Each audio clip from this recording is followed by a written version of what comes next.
What's going on, everybody? Jason over at Adventure Ready Off Grid, doing a little breakfast. Join me. Anyhow, we're still at the property, been here about a week, doing some work, trying to get our tiny house dried in. In theory, it sounded like a couple-day project. It's been more than that, which has been good. I got the boys out here. We've been having fun too, shooting guns and horsing around a bit, shooting bow and arrow and whatever else. So it hasn't been all work.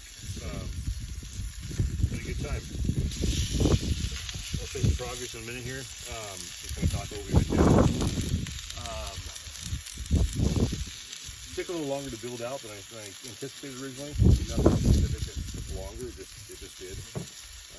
Not a huge deal as far as that goes. Just supplies and things like that, running back and forth, changing some plans while I was doing it, making things longer, taller, whatever it may be. Running out of propane, that sucks too. We did a hotel a couple nights in a row. To start, we did some D&B paperwork, transfer of vehicles, things like that. And then we came out of the property, then we had a car issue with our truck, so I had to go get that fixed, get a hotel for a couple days, go back into town. So hasn't been just solid work, it's been kind of a little bit of running around, so that kind of affects it a little bit as well. But yeah, we've been making progress otherwise. Like I said, other videos, I'm not in a real big hurry out here. At the same time, I do still have somewhat of a normal life back in Southern California, where I'm still expected to work and sell a little bit here and there. So that being said, I need to get back to work, but I am transitioning to basically relocate here in the next few months, so 2 to 3 months probably. So getting this done is pretty important. Getting this dried is important. I can tell you, being out here, even with the hard work stuff, it's still a million times more rewarding than any job I've been in the recent past 10, 20 years. So I don't mind being out here. It's fun. I enjoy that part. So it's easy to get sidetracked as well. But and I got my little guys out here this time too, which is, we haven't had that in the past. It was been me and them the first time, but the last build project out here was pretty much just me. So having them out here, it's been fun. Just really dynamic, and they're push for more, and we got to accommodate for everyone, make sure everyone's warm and cozy. We came out here with our stuff from July, like our sleeping bags and all that stuff. So everything we had out here, or what we were going to sleep with the first couple of nights, was 40 degrees.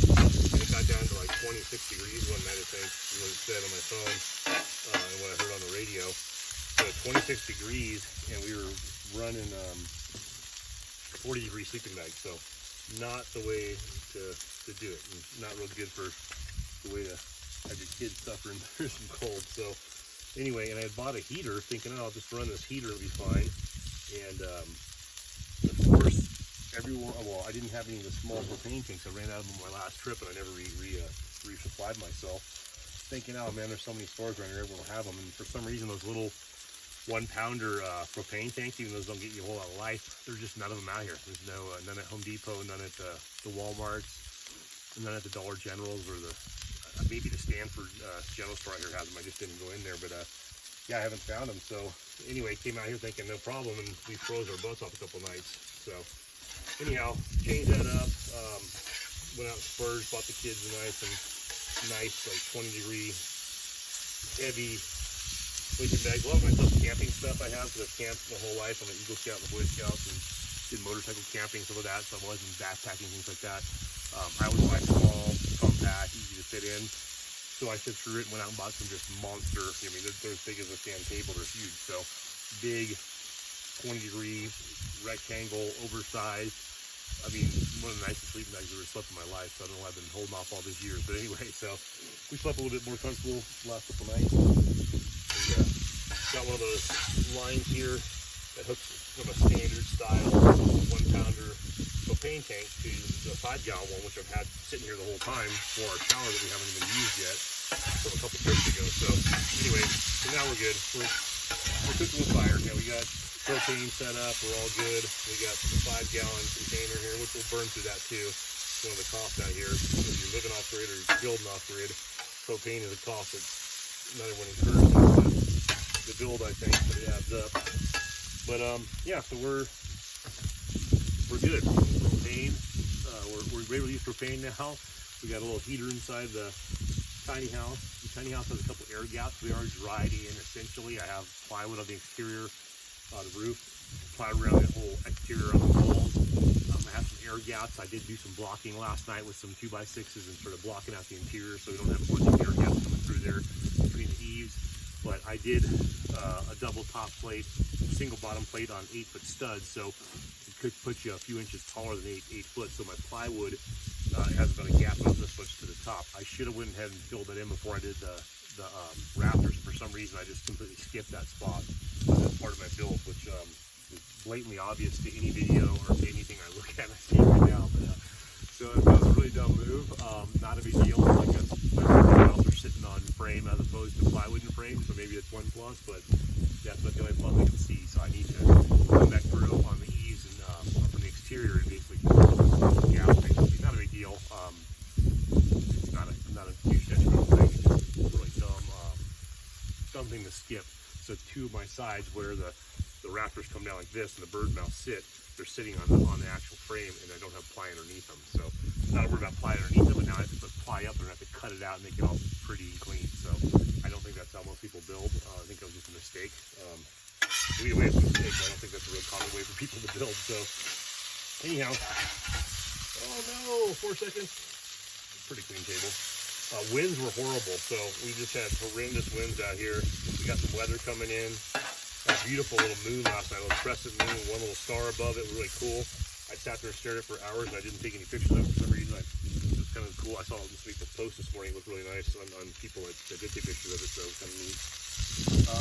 Yeah, the winds were horrible. I was actually finishing the ply last night with I'm thinking they're 40+ mile winds at least. I mean, it was pretty gnarly, and being on a roof didn't help at all. So, but yeah, so I'm going to go up there and do a little trimming on some stuff today. We're going to take and there's some screws that didn't seat right. The first time I was out here building on the exterior, I had the T25 bits I had were getting all kind of rounded out. So when I put them in, they weren't getting a solid push, and some of them just didn't hit good backing. So I'm gonna have the boys run around and check all those, throw some extra screws in the exterior. We're gonna use some of that like weather wrap stuff, wrap the exterior today, put the exterior ply on, wrap the roof, and then put some metal beams on there. So some metal panels on there. So hopefully, I did my math right on the metal. It was not cheap. I got it at Lowe's. There's a couple of building, 4 seconds again. There's a couple of building supply places in town I could have gone to that I know of now, but I didn't know of at the time I was building them. So anyway, when I do the nice thing in this tiny house, and everything that I kind of not necessarily screw up on, but have to make alterations on or miscalculate or screw up on, I'll be able to right the wrong, and I'll have a little bit more lay of the land up here as far as building supply place and stuff like that, and I can go to a more of a building supply place as opposed to the big box stores. Home Depot's nice, Lowe's is nice to have all those at your disposal for like the miscellaneous stuff and to buy tools you don't need, stuff that you do need. A lot of shiny stuff in the aisle, I get caught every time. Then they got like fancy drinks at the register, just whatever. So, but a building supply place that can do more specific stuff or have a bigger bulk of building supplies would be very helpful. So I'm looking forward to on the actual house build, we'll have some of that down and we'll figure that all out. So, yeah, I got the white beard coming back in. I saw a post the other day. It's pretty funny. I don't do a whole ton of social media except for the YouTube stuff. I keep the other stuff as a landing page mainly to access our company profiles, but it said something like there's 4 stages, 3 stages, 3 stages maybe? Oh no, 4 stages of life for a man. You believe in Santa Claus, you don't believe in Santa Claus, you become Santa Claus, and then you look like Santa Claus. So I think I'm already on stage 4. I don't know if there's a stage 5. But yeah, so unless I get a sleigh that flies through the air and goes beyond the limits of time. But anyway, so I'm getting that I've got the Santa Claus thing coming pretty good, which I was hoping to retain the color of my hair and my facial hair for maybe a few more years. But I can say there's a couple of stressful years in my life that I probably can contribute to some of that hair. Not hair loss, I got plenty of hair, but discoloration of my hair. I'm gonna say that I know potentially where some of that might have come from, but I could be wrong. anyway, yeah, just cooking up some breakfast here for me and the boys. 6 pork chops. Those would be pretty good. We do pork chops, eggs, and potatoes, and just save the leftovers for later and munch on those throughout the day. It'd be pretty good. Probably don't even eat the eggs, but I'm feeling really hungry. So the better I eat out here, definitely the better I feel working. God, the air out here is so dry. So I don't know if you see that. Fingertips. I mean, these are some working man hands. You wouldn't believe I'm a marketing and sales guy with how bad my hands always are. But yeah, the air is just so dry out here, and then the dust. Last night, granted we are on kind of a slope over to the tiny house. This is, like I said, it's going to be my workshop eventually. The place I want my home will be more down that direction. It's a lot more space, more open, more flat. So we kind of get like a breeze off this little canyon here, and it comes right up in here. But man, I did the flashlight last night, and it was just debris everywhere. So there's a lot of dust in the air. So your sinuses are just out of control. So it might take me a little while to acclimate to that once we're out here full time. Me and my boys to acclimate to the allergies and whatnot. But yeah, so far so good, fun. Way overextending on this trip. I thought I'd be out here from Thanksgiving like a week, Thursday to Thursday, and here I'm going into another weekend or week. Already went through a weekend. I think, has it been that long? Maybe 9 days? Okay, I don't know how long I've been out here, but anyway. So yeah, we're just working, get things done. I'll do a real quick run around. Grab you off you're hanging off of an eave right now. We do a quick little run around. Well, there is the food. That's the kitchen. That's bear spray. This big old mess is where the water tank will actually be. It looks like a landfill right now. So we're making a retaining wall with all the rocks that they pull out of here. Am I getting in the right spot? Boom. So we're making a retaining wall with that. There's the view for making breakfast. That ain't bad. And then let me step around here and we'll get you an idea of the house. Oh, I got a tree here. I'll probably burn in those pork chops, but they'll still taste pretty good. Hair looks good. Had it styled this morning. Teased the bangs as usual. Well, there we go. So we have some, I just did these yesterday. And then this front section, so I got a couple of those off. It's all tied in. I have a little lip on the top on the peak there. Like I said, I have to go up and trim that. I did some really bad baloney cuts yesterday on the parts I did trim. We got ladders in our kitchen. So it's kind of cool. Coming over here.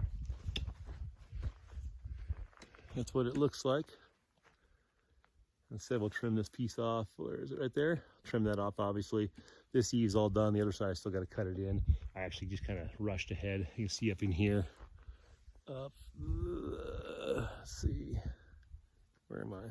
Boom. Up there. I got some areas I need to trim off as well. The other side, I basically, I just put the boards in place without the eave just to get it moving last night to keep it a little bit less windy. So get everything kind of lined up. Yeah. What's going on, Ryan? Cold, ready for some breakfast? Hungry and tired. So that's what it looks like in there right now. Fully furnished, guys. Cabin on the market, fully furnished, slightly dried in. I was talking about those gaps you can see up here above our light. All these gaps I created because I didn't come back and put ply in there before I did the eaves. So yeah, before I did the eaves and the ply. So kind of a dumb move, but not a big deal. We'll work around it. That's our beacon of light up there from the Home Depot Husky light. But there's a view of what it looks like. Not coming out too bad. Like I said, I think that if people have been following me at all on this thing, I started this build off as a potential bathroom shower house, 12 by 16. To just live in one of our RVs right away at one of our toy haulers. So I wasn't planning on making the tiny house. I don't even plan on putting a bathroom in this thing now. So I'm going to probably do a bathroom freestanding, like a freestanding shower and a freestanding outhouse type or composting type little freestanding building to start off with. And then come back around to, or sorry, when we get to the actual main house, I'll put a bathroom in that.